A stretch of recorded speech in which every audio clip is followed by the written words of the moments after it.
Hello everyone, my name is Lowko and welcome to a best of 3 series of top level StarCraft 2. What I've got for you today is a Zerg versus Terran featuring the GOAT, the world champion of StarCraft 2.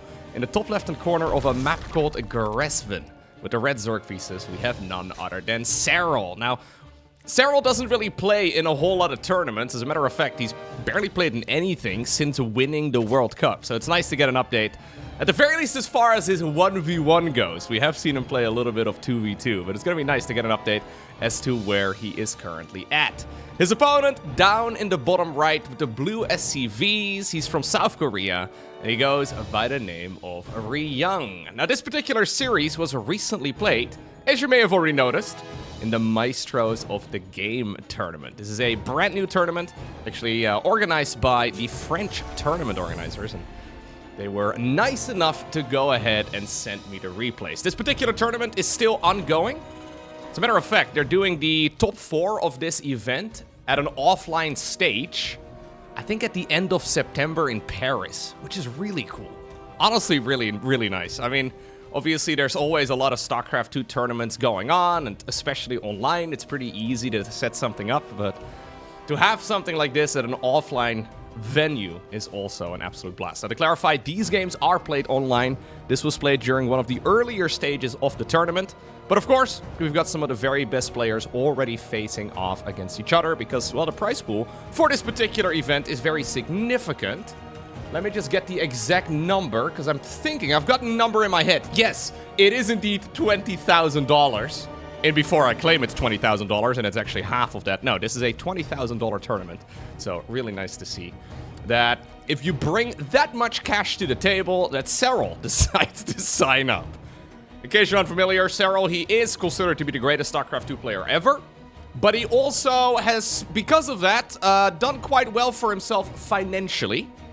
Meaning that, yeah, if you're gonna do a weekly tournament with a couple $100 on the a couple $100 on the line, it's not likely that you will be seeing the man showing up. But apparently 20,000. I think it's about a $6,000 first place price. Apparently that is enough to see Serral showing up for this particular tournament. Now, what are we going to start off with? It's going to be a quick expansion on the low ground right here for Ryung. Certainly being a little bit greedy, already playing around some of that, well, Serral's playstyle, right? He's obviously very well known for being a macro player. Rarely will we see, especially in this matchup, rarely will we see Serral go for some sort of spawning pool first opener, so it is nice to see that already Ryung is able to get away with a little bit of greed. This particular tournament, by the way, is running a bit of a different map pool than we are used to. So Gresvin was a map that we had back in the day. It hasn't been part of the official ladder map pool in quite a while, but it certainly was a nice map, and it's good to see it once more joining in at least some of the tournament map pools, because I've seen a couple of smaller tournaments also pick up this map once more. Triple hatch opener right here for Serral. No surprise.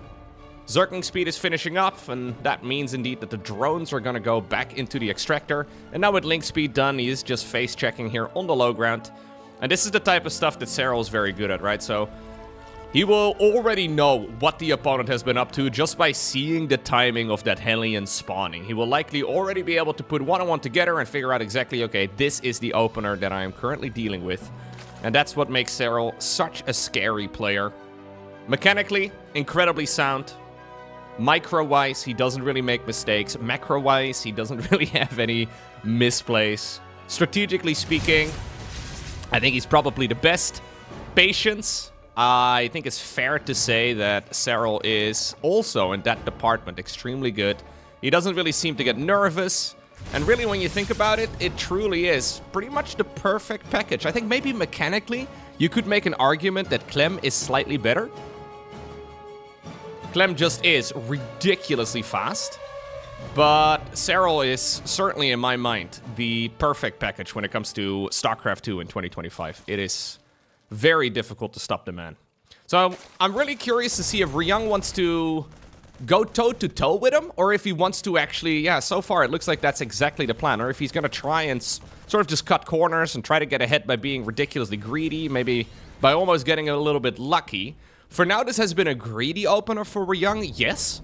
But it's also one where he's giving the Zerg player a lot of wiggle room. Serral is effectively allowed to do whatever he pleases. And you can already see this reflected in some of the creep spread. We have the 4th hatchery coming up. Not anything that the Terran can really do about it. It is going to be full bio. So an additional 4 barracks right now on the production tab. Good old 5 Rex. Of course, the gold standard off of this amount of command centers for now. The next potential all-in that Ryung could go for is a 8 Rex all-in. So if he adds on an additional 3, I would not be surprised at all if he decides to just send it off of 3 bases. Because so far, he has been able to get away with quite a bit of greed. +1/+1 right here. Also is going to finish up nice and early. Stimpack will be done in just a moment. Do we have an armory? We do not have an armory. We do have to start one up here momentarily in order to go straight into the 2-2 research. And this is the type of attack that Ryung can cook up here that will hit like an absolute truck. Serral going roaches. So he did go link speed, but skipping out on the Baneling Nest until just now. But he's going roaches with +1/+1. Infestation pit on the back of this as well. And he has already built up to about 80 worker count or so that most Zerg players are very, very fond of. Once you get up to this amount of workers, you can afford pretty much anything. There's the armory. Honestly, tight build so far by Ryung. There's indeed the additional barracks. So this is, if you are a Terran player and you're struggling against Zerg, this is absolute textbook how to do the most terrifying, effectively maxed out timing attack as Terran. It does take a while for everything to get going, but up until this point, this is the type of stuff that Terran can usually execute without too much of a... I mean, the opponent isn't really going to be able to do too much about it, right? So without too much of a hassle, you can pull this sort of thing off. He is flying around the map with a couple of medevacs here. He did drive around the map as well with a few Hellions. But this is effectively the greediest edition of an 8 Rex all-in with +2/+2 that you can reliably go for as a Terran. Now, it is possible to go for example, a 4th command center here eventually. But you're really meaning to end the game by the time that this 2-2 upgrade finishes up. Serral, though, seems to be reading this very nicely. Hive coming up. We have Baneling speed also on that production tab. It will all come down to the first big engagement of the Terran going across.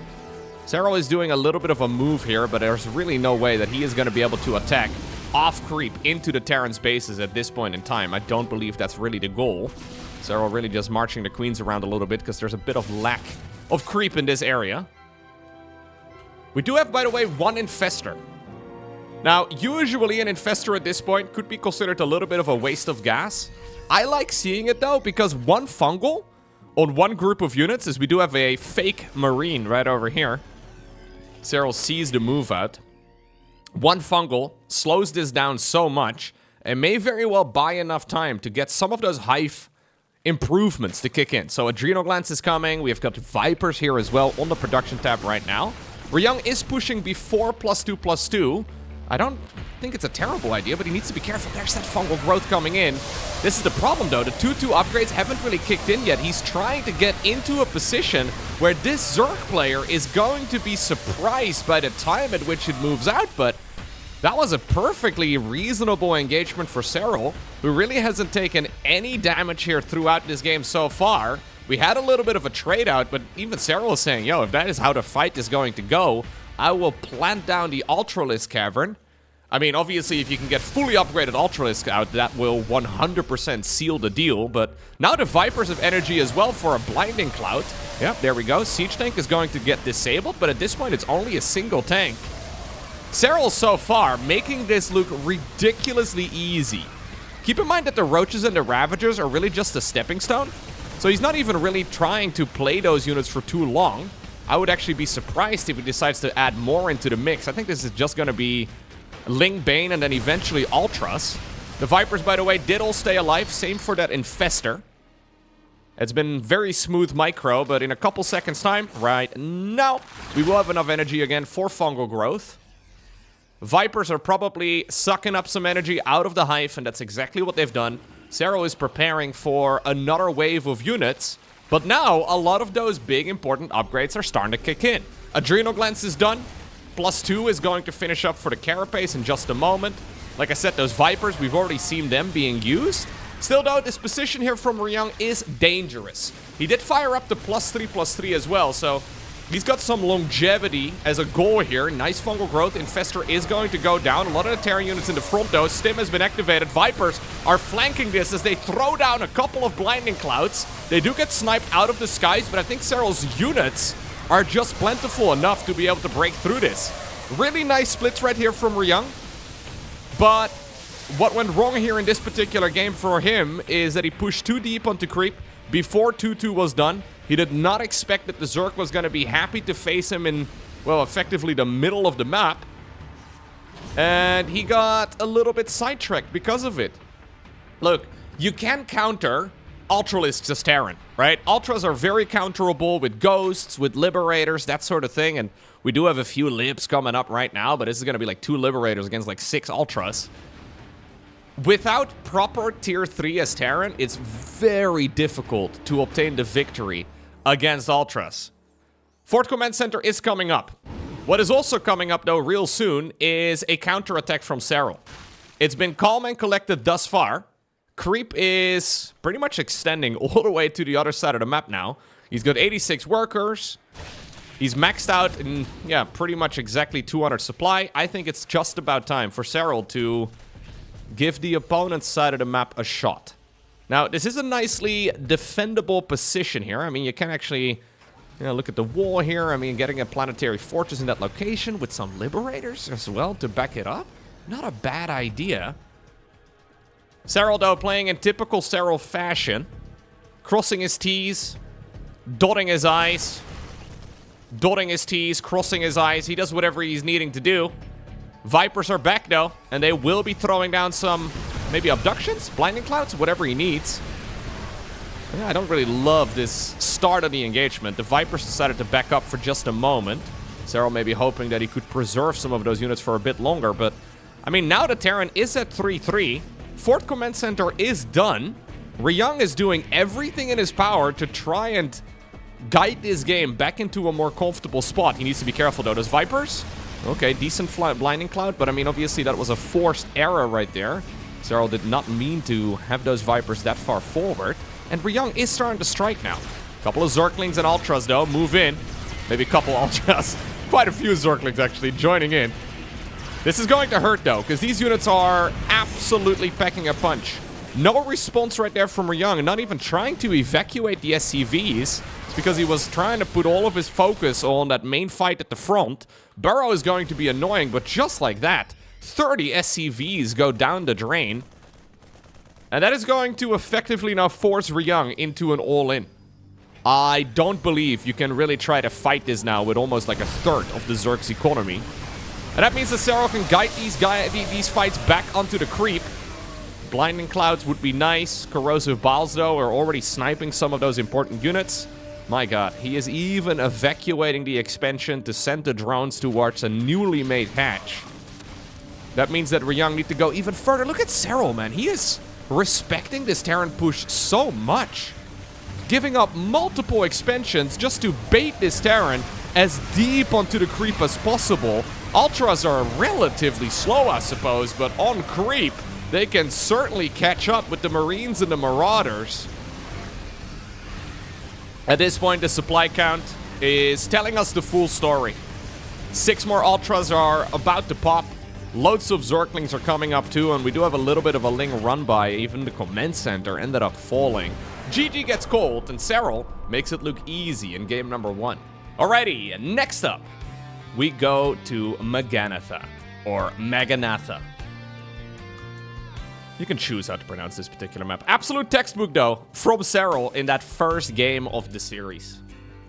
Not really running into too many problems. Maybe a little bit of miscontrol on the Vipers, right? If you want to be hyper-critical. But he scouted what the opponent was going for. He responded, well, in kind, and then played it about as safe as you ever can. Really forcing the mistake right there from the Terran, right, with that. Well, first off, the big engagement, when he decided to meet that 8 Rex push in the middle of the map. And then secondly, of course, that Zergling run by that killed 30 SCVs really did force Ryung's hand. Ryung, though, did not play poorly. He just did not expect that the Zerg army was going to go to the middle of the map and say, hey, what's up? Fungal growth, corrosive biles. Suddenly your push that was supposed to hit right at 2-2 did not work out nearly as nicely. Now, this is a massive map. Not that Gresvan is particularly small, but Meganatha always feels like a very large one. Gresvan, by the way, let me have a quick little look. When was it that that map was part of the map pool? 2023, okay. So, 2023 is when we played Gresvan. In my mind, it was like a year ago, but then I realized, you know what? Whenever I think about time in StarCraft 2, usually I am wildly inaccurate when it comes to that sort of thing. No, it's been since the 23rd of January in 2023 that Gresvan was introduced. Across the board, though, that map had a very solid win-loss ratio for every single one of the matchups. So for Zerg versus Terran, for example, with a sample size of 580 tournament games, it had a win rate with a 50.3% favor for Terran. So basically a 50-50 trade right there between the races. And I think that's nice, right? To go back and maybe check out some of the older map pools, see which maps had really good and very reasonable win rates across the board, and maybe add a couple of those into the map pool again, just to keep things fresh, keep things interesting. It's one of the big advantages, of course, of a game that's been running for, well, 15 years now, right? It's been a while, and there's a lot of maps that we have historically had. First Reaper, though, is here. First unit for the Terran.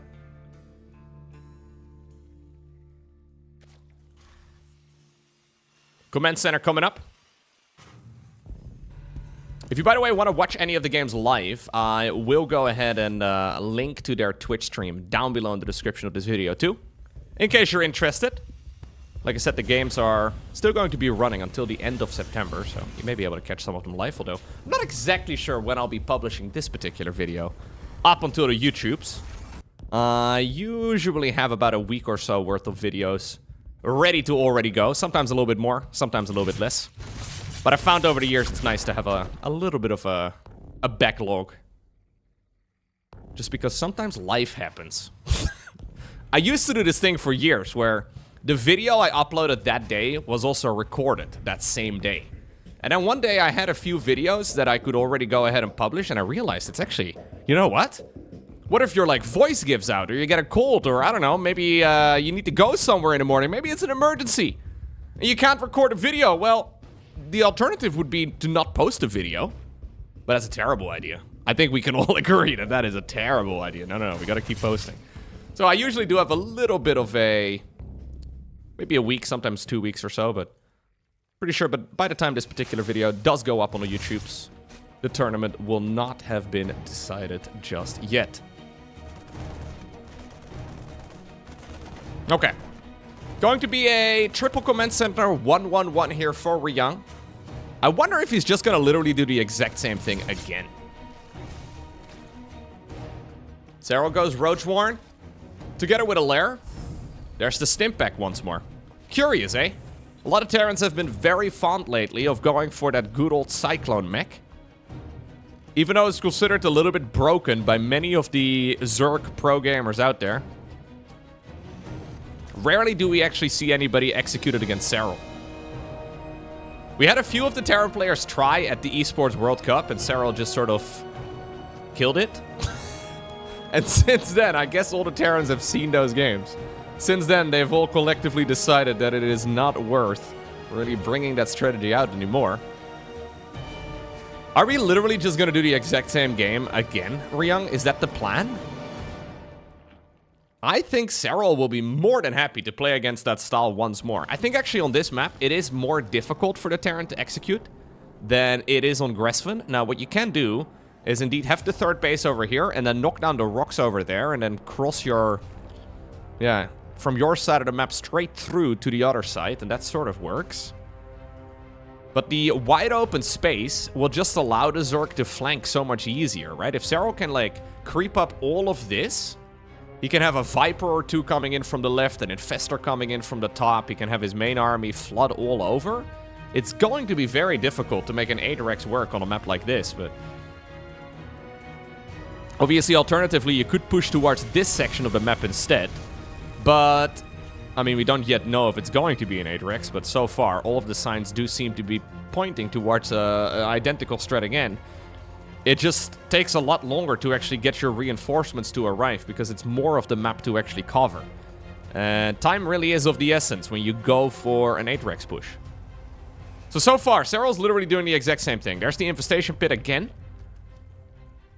We do certainly have some of these structures a little bit earlier, though. So even though he's doing the exact same thing, he is switching up his timings just a tad.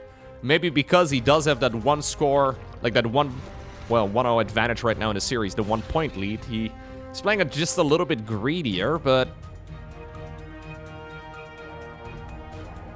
It is an awful lot of production here for the Zerg already. 81 drones, 6 minutes in. Hive is going to be starting as well in just a moment. Macro hatchery coming up. I mean, this is hatchery number 5.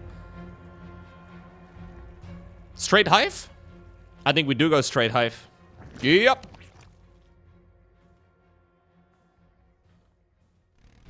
So this time around, Ryung, by the way, is adding on the 8 Rexes here. He is also going into the armory. This time around, Serral's going to try and do the exact same counter, but by playing it out greedier than before. He should still be able to get all of the important upgrades, like the critical ones, out in time. So Baneling speed is obviously going to show up. With that upgrade in the bag, though, life should be a little bit easier. Is he going to add in a single Infestor again, too? Because the Infestor really was key in the previous game, but maybe because of the speed of the Hive here, it's not really necessary. Yeah, this is what happens when you leave Serral completely to his own. The creep spread is already looking pretty ridiculous. The 6th base isn't even needed. Like, this is a 6th hatchery. This is a complete luxury. And honestly, entirely unnecessary. You don't need 6 hatcheries against the triple command center push. I think this will probably be the only roaches he's making.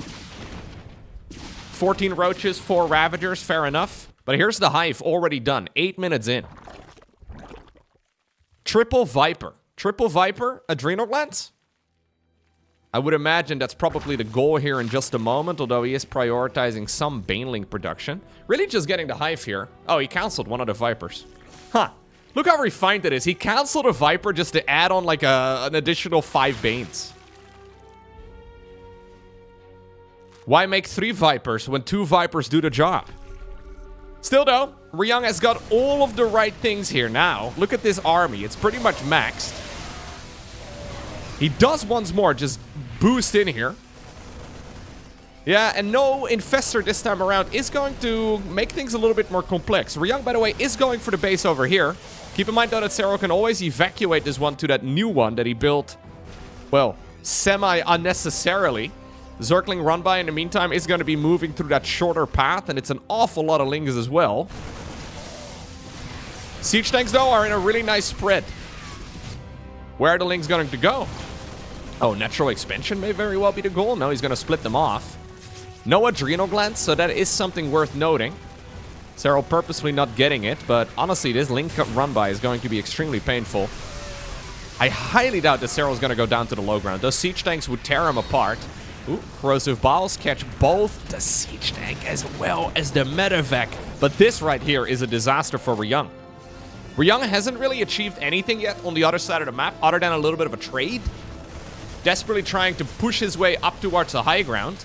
But he's already lost like a very healthy chunk of his economy. Vipers do go down to the low ground now, and Blinding Clouds are going to disable 3 out of 4. In the meantime, 20 SCVs did go down too. And we just have so much damage here by Serral. Absolute textbook. It's so funny, man. Like, I see all the Zerg players at the highest level in so many of the games that I cast struggle. Serral is making Zerg look utterly broken. Honestly, he needs to be careful. Because at this rate, he is going to get Zerg nerfed again. Like, this is looking too easy. At this point, you're wondering here as a Terran, like, what do I even change?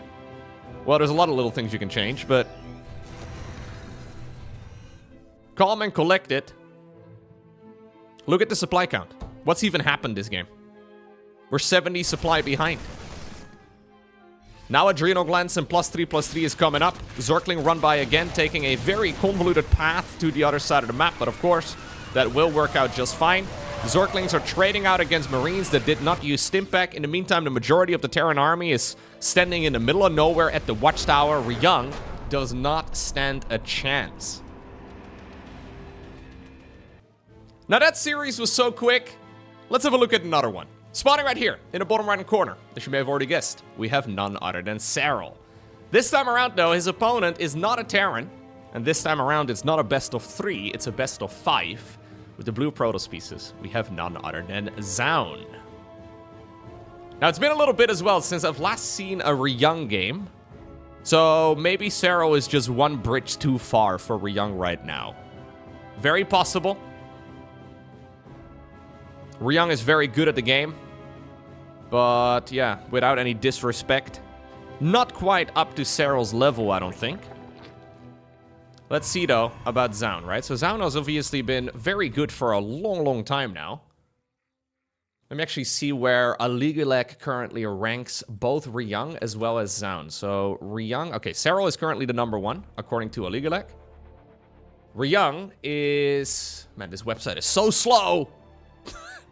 I will get to it eventually! It's still loading. I would imagine, though, that across the board, Zaun is definitely higher ranked. So, Ryung is currently the rank 25. Okay, I've also clicked Zaun. By the way, they are teammates, of course, which is always nice to see.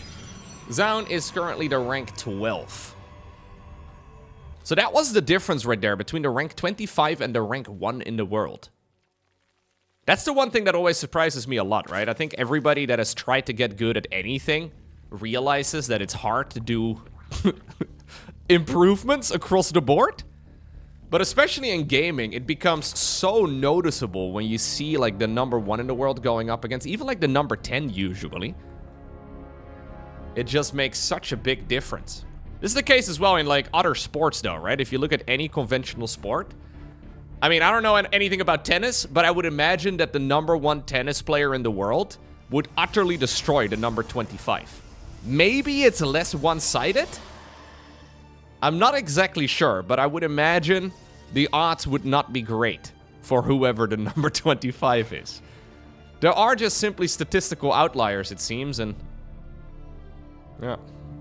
Serral is certainly the one in SC2 for the last 5, 6, maybe 7 years or so. He's had moments where he looked a little bit more human, but lately, not so much. Obviously, there was that one series at the EWC, right? The match that I did cast as well, in case you haven't seen it. Highly recommend you go check it out, but there is this series that Serral played against Raynor at the Esports World Cup. And in the final game, so the score is even. The loser of the series is eliminated in the final game. Serral should have lost. Raynor jumped the gun, got a little bit overly greedy, and, well, Serral almost got taken out, but there is an alternative universe out there, okay, where Raynor managed to bring the entire tournament home, I suppose, but... yeah, Serral is sometimes mortal, but when things are going well, they seem to be pretty ridiculous. Now, Zaun decides to go for the good old Phoenix opener. Phoenix into Oracle. I kinda hate it. I will be honest with you. Phoenix, so okay. The idea behind the Phoenix is that you replace the Void Ray, right? Now, obviously the Phoenix can't shoot down, right? So, I mean, it can kind of be used as a glorified Overlord sniper, I suppose. That's not a terrible idea. The one advantage that it does have over the Void Ray, well, actually, that's got two, right? So first off, you can use it with the Harassment in conjunction with the Oracles. So you use the Phoenix to lift up the Queen, and then maybe the Oracles can swoop in. Secondly, you can obviously, well, save yourself a little bit of money, because the Phoenix is cheaper than the Void Ray. My main problem is that whenever Zergs don't send out multiple Overlords, like in this particular case, it just seems like such an expensive tool. Like, the main thing you lose is not even so much minerals and gas, but it's the additional oracles that show up later. So now, by the time you arrive in the opponent's bases, there should always be a spore crawler, unless the Zerg is being ridiculously greedy. He did deny the vision, though, on this side of the map, so let's see if maybe Zaun can find a little bit of firepower. Nope. Flies into 4 queens here. Now, there's only 1 queen in the main base, but there is a spore. Yeah, and spore crawlers just pack such a punch these days. In the most recent patch of StarCraft, when they nerfed the queen a little bit, the spore crawler did get a bit of a buff to compensate, and you really do need to respect them. So far, though, not the end of the world here for the Protoss whatsoever. He's following this up with a very conventional blink together with the +1. Additional gateways coming up too here, so we're going to go up to 6. Nothing all too crazy. These oracles haven't really achieved too much, but thus far, you can see as well that Zaun hasn't really lost anything, right? He's maybe been forced to cancel something, but that's really been about it. Overlord speed coming up for Serral. Okay. Usually, you only go Overlord speed if you are hyper confident, or if you want to go for some sort of Overlord drops. We'll have to keep an eye out on whether or not he decides to bring those Zerg units to the other side of the map. We do need to see a response here, Zaun. Yep. So far, so good. Templar Archives, by the way, is also added into the mix here for the Protoss. This is one of the things that a lot of players have been complaining about lately. Terrans and Zergs alike. The speed at which Protoss players get Psystorm these days is significantly quicker than it once used to be. We do, by the way, have a few units going across. Okay, yeah, we are going to send the queens in. So this is going to be a Ravager Ling queen push. I quite like the Phoenix in this instance, though. Yep. Immediately, this is going to be a problem. No creep available, so obviously the queens can't just transfuse the balloon, but Serral is starting to knock on the front door already, long before the queens have actually arrived. Storm is only halfway done at this point in time, and the High Templar have already been warped in. Zaun! He even used an energy recharge here on one of the Templar. That's so greedy. It means that these oracles... Oh, we have a little bit of pickup micro. Look at that. He picked up the Ravager before he could die. Zerglings are flooding into the base. Zaun is feeling way too confident. Yeah, he spent so much money on units that are entirely pointless until 10 seconds from now. 22 probes have already died. I think this is already a fantastic position here for the Zerg. He could go home right now and just play this out comfortably, but Serral is smelling blood in the water. GG gets called, and again, my god, Serral. He makes it look easy. Okay. Well, just like that, we find ourselves on Persephone. Game number 2 in this best of 5. Stargate opener again for Zaun. I did fast forward through the first 2 minutes or so, just because everything was very normal. Zaun sent out a probe. Zaun send it out a probe. Send it out. To block the opponent's natural. Serral opting to go for the 3rd base as his very first expansion.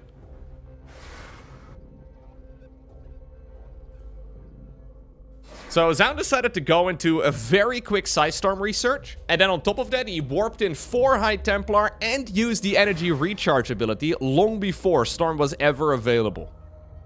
There's a reason that normally the Twilight Council play starts off with Blink, and I think maybe Serral just decided to take a chance, or he picked up on it and he decided to just see if he could end the game right then and there. And honestly, even if Storm was already done, I'm not entirely convinced that it would have been an easy hold for the Protoss at all. But the fact that he already had lost the game by the time that Storm finished up kind of shows you how comfortable Protoss players have been as of late. Now, obviously, part of it is also due to that image that Serral has as the macro guy. So sometimes your opponents, perfect surround.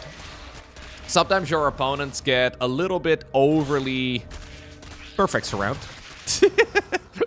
Jeez. Sometimes your opponents get a little bit overly greedy.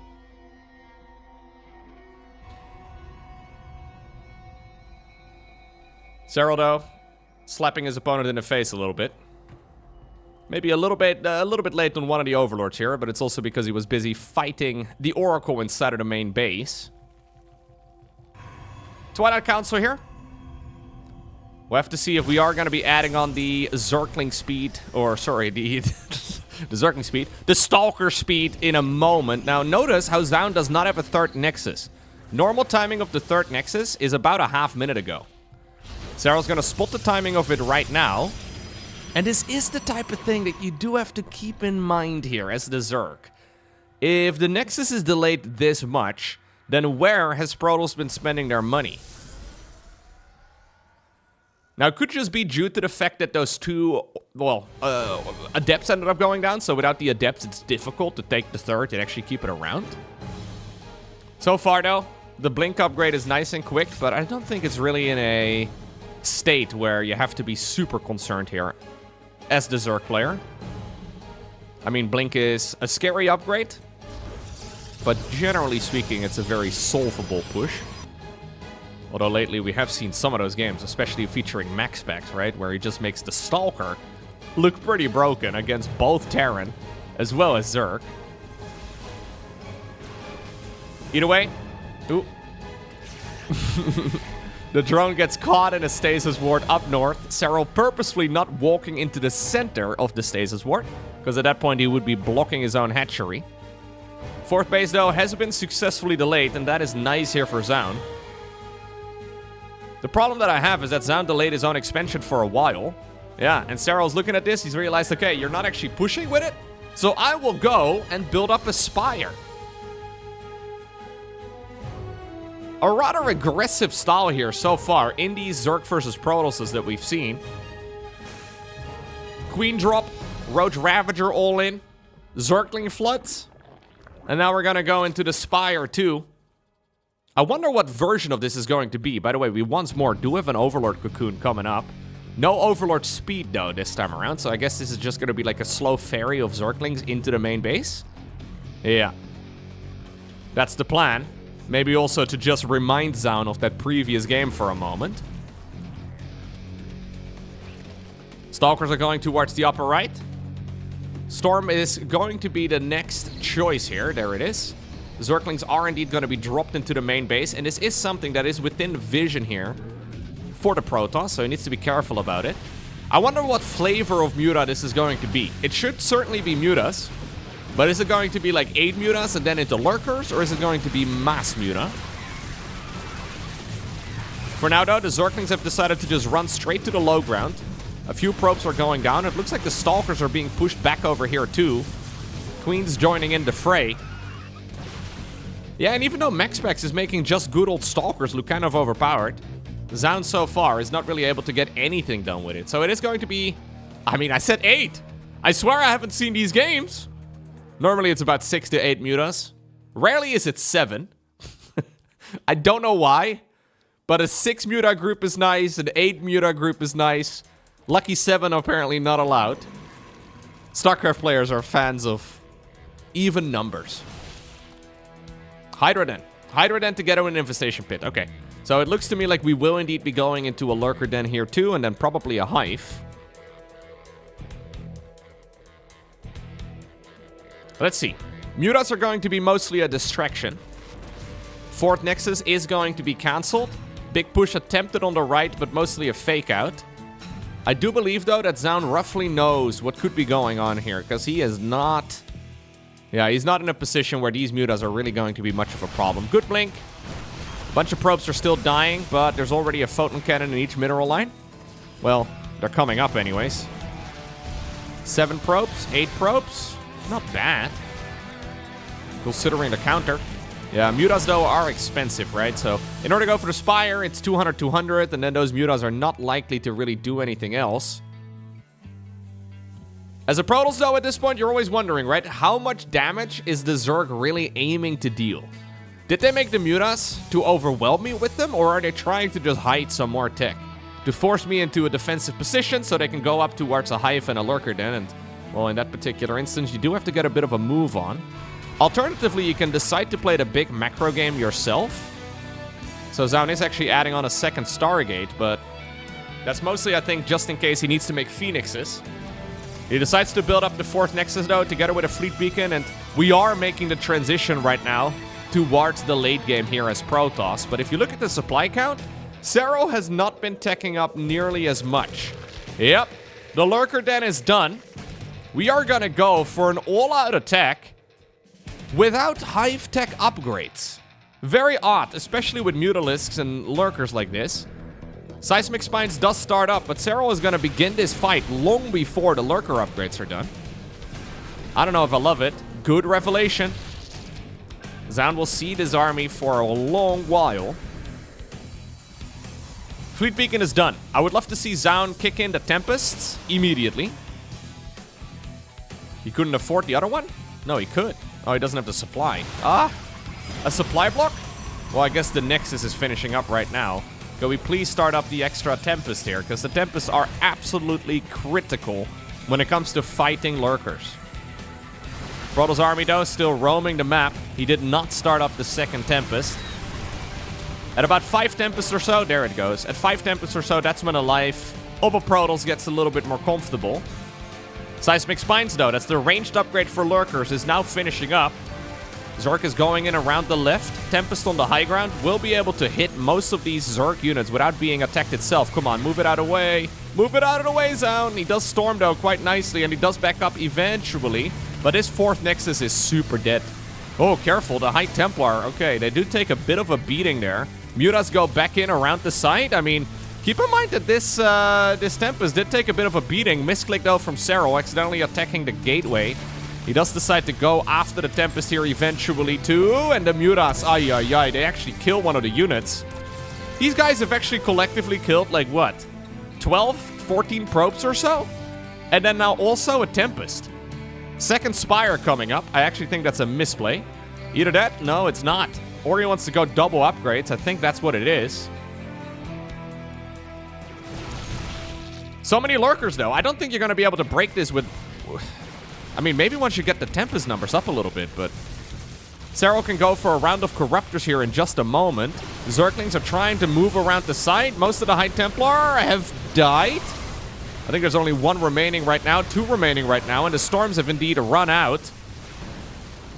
He's just chasing this home. Mama Ship coming up. Adrenal Glands researching. +1 air weapons is also on the production tab, but the Lost Tempest really does make life more difficult. New Tempests are already out, but Zaun has not yet added. There we go, them to the control group. He needs Revelation here or the Observer just to see those units. There we go, he does notice them right now. Zerg, though, is moving in towards the right side of the map. Corruptors coming up. Double upgrades, indeed, in the Spires. Serral decides to move into the opponent's 3rd base. And keep in mind that Zaun has barely ever been able to hold a 4th. Now the 3rd base is under trouble, or under attack. And, I mean, in the meantime, Zerg does have 96 workers himself. 15 Corruptors coming up. Even in a game as chaotic as this one, Serral clearly has the upper hand. Zaun is not playing poorly, but he is being outplayed pretty badly. And that is, yeah, just something that you can't do too much about, right? I mean, across the board, what do you change here as Zaun? I think you just have to play better. Yeah, just play better. The little mistakes you make, don't make those again. Yeah. Well, the theory of that is sound. The execution, however, not so easily executed. So look, Zaun is trying to do the classic Protoss strategy of creating a death ball. Right? He wants to be maxed out with his ultimate army, and that is clearly his entire game plan. Ever since the very beginning, that is what he's trying to get done. And Serral says, nope, I will not allow you. And he gets another point on the board. It's a very different playstyle, though, that Serral is going for in this particular series than he executed against Terran. Against Terran, it looked like, well, just a straight-up textbook approach. Like he was doing a little bit of Zerg accounting, right? He was just filling out the spreadsheets, and then at some point at the very bottom line, the victory rolled out. These Protoss versus Zergs have been a lot more feisty, a lot more chaotic. And while obviously chaos is more difficult to predict, the results have been relatively one-sided so far. Next up, though, we find ourselves on a map called Pylon, and I don't really expect a whole lot of change here. We saw a very similar situation as well at the EWC. So, Classic, right before the Esports World Cup, ended up beating Serral in a series playing Skytles. And Serral seemingly took that personally and decided to spend the next month or so just grinding out late game. And when they met again at the EWC, Serral absolutely destroyed the Skytles in the late game. Now, that was weird because all the other Zerg players were dying to it. So I think what Zaun is experiencing here is the style, right, that he's playing is extremely good against every Zerg player in the world, literally every single one of them, except Serral. So he is trying to play that passive approach, the one where he eventually maxes out and he gets up to Skytles with the Mothership and the Tempest and all of the rest of it. You slowly push your way into a 5th Nexus, and then you're cruising.